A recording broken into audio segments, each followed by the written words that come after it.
Bueno, vamos a darle la palabra al profesor Carlos De Masi. El profesor Carlos De Masi es investigador, docente, historiador, magíster en ciencias humanas, y en realidad de los libros de Carlos podríamos derivarlo a la cronología comparada de la historia reciente del Uruguay. Carlos, ¿te parece bien? ¿Te parece adecuado que digamos que la gente vaya a comprar ese libro o tantos otros?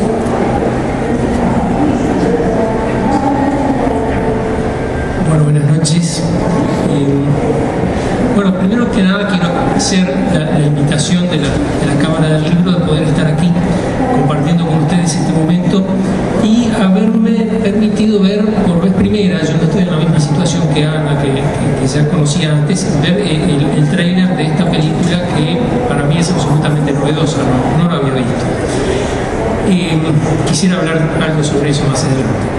En principio, si la idea es que hablemos de Artigas, hay alguna cosa que está presente en lo que acaba de decir Ana y lo que acaba de decir Lincoln con respecto a la figura de Artigas, y es lo difícil que es atrapar un Artigas entre todo el conjunto de la historia, digamos, y sobre todo en todo el conjunto de la actuación de Artigas. Tal vez lo que resulte más relevante es, me parece, el hecho de la derrota, porque en buena medida la derrota deja la figura de Artigas incompleta. Es decir, hay una dimensión de Artigas que se nos pierde, que es el Artigas constructor del Estado en la paz.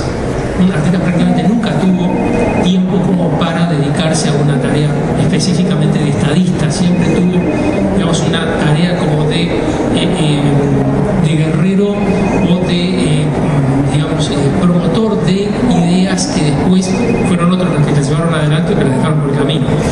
Entonces, ¿cómo sería Artigas el gobernante? ¿Cómo sería Artigas la figura que, digamos, administra la paz así como organizaba la guerra? Esa parte nos falta. Y creo que esa ausencia es lo que hace posible que Artigas sea una figura tan fuerte para los uruguayos actualmente y desde tantos años. Y es que estrictamente cada uno de nosotros y cada época le pone la parte que le falta a Artigas.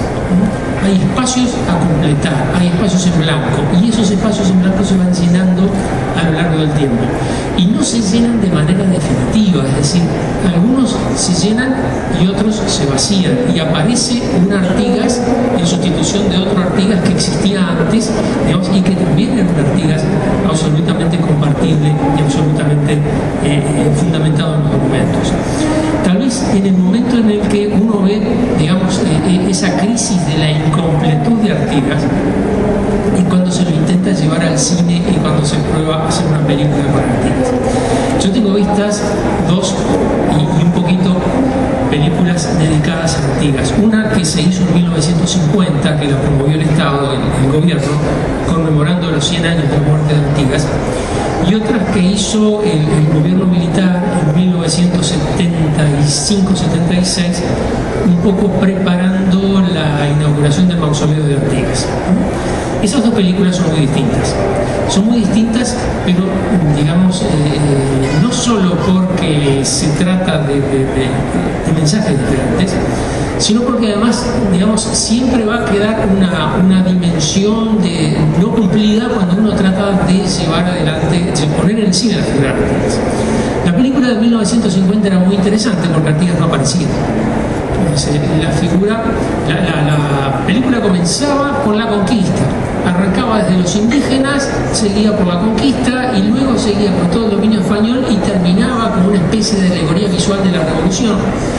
Y al final cambiaba radicalmente de talante y se transformaba en un documental sobre las conmemoraciones del centenario de la muerte de Artigas de 1950.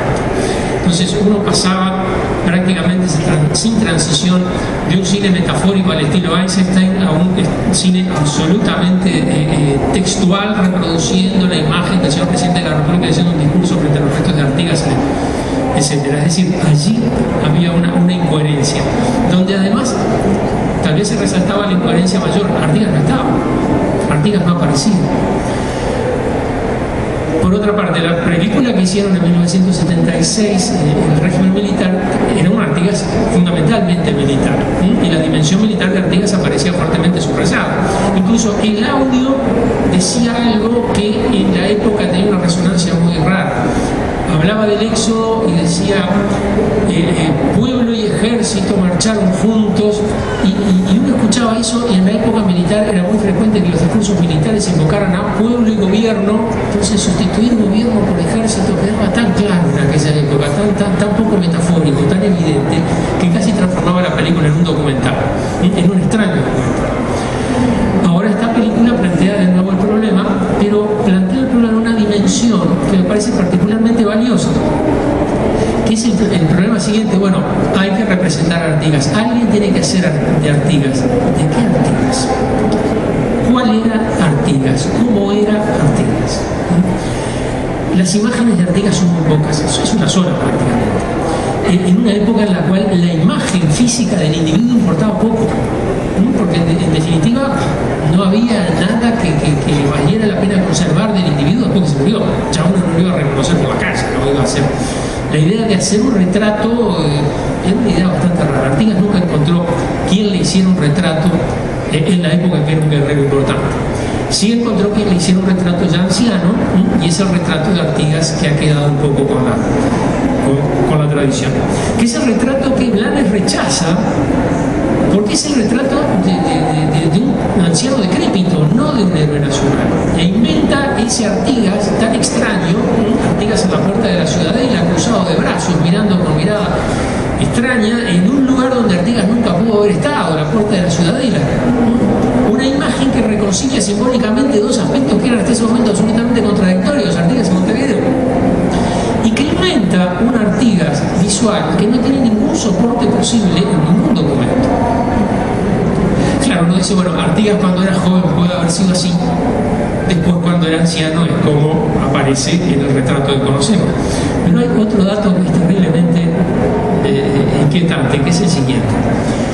Eduardo Acevedo Díaz, el escritor, es nieto del general Antonio Díaz, veterano de la Guerra de Independencia, que justamente tiene con Artigas un encuentro particularmente recordable, porque el general Antonio Díaz formaba parte de aquel grupo de 5 jefes que el gobierno de Buenos Aires, después de destituido Álvarez Thomas, le envía a Artigas para que Artigas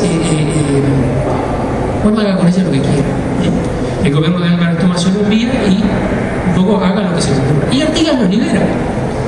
Enojado, dice, caramba, ni entre esa ración, o una cosa así, qué sé yo, lo libera. Es decir, Antonio Díaz conocía perfectamente la imagen de Artigas. Y también no lo veía desde junio de 1815, que fue cuando ocurrió este episodio. Cuando se exhibe el retrato de Carvajal en el Cabildo, 1865, mediados de la década del 60, el general Antonio Díaz lleva a su nieto, el niño Eduardo Acevedo Díaz, a ver el retrato. Eduardo Acevedo Díaz se ve que amaba a ese abuelo, escuchaba todo lo que él decía, registraba todo, se guardaba los papeles, tenía todas las historias. Y Eduardo Acevedo Díaz cuenta que el general Antonio Díaz se para frente al retrato de Carvajal, de Artigas, y hace este comentario: mira, está igualito. Es decir, Artigas con 45 años era igual a Artigas con 85 años.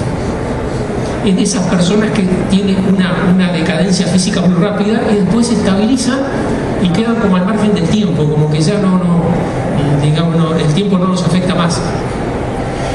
Entonces, ese rostro, digamos, es un poco el rostro que los orientales en general prefieren darle a Artigas. No es el rostro de Carvajal, es el rostro de Blanes, ese que se curaba en las monedas, ese que aparece generalmente en todos los documentos oficiales, en carnet escolar, ese tipo de cosas que siempre tienen alguna imagen. Así estaba la imagen de Artigas a la puerta de la Ciudadela. Pero uno puede preguntar, bueno, ¿y qué rostro tenía Artigas? ¿Cómo puede elaborarse una iconografía de un personaje del cual no se le conoce el rostro? ¿Cómo puede hacerse? Y bueno, tal vez una de las fortalezas de Artigas esté en ese hecho también, en el hecho de que no se le conoce el rostro. El rostro rostro de Artigas, digamos, ha cambiado con el tiempo, varía como varía la imagen, como lo que recordaban reciente la canción del Cuarteto de Nos, como uno puede evocar distintos retratos de Artigas. Pero ¿qué es en último término? Artigas tiene el retrato multiforme, confuso, contradictorio, pero en último término familiar y reconocible de la nación. Y la nación le da a Artigas el retrato que considera el adecuado en cada momento. Creo que un Artigas actual, tal como lo muestra la película, es por múltiples razones un Artigas reconocible para el Bicentenario, no solo por lo que es la película, sino también por las características personales del actor, que para los uruguayos es muy reconocible y nunca lo hubiéramos vinculado con Artigas. Muchas gracias por haberme prestado atención.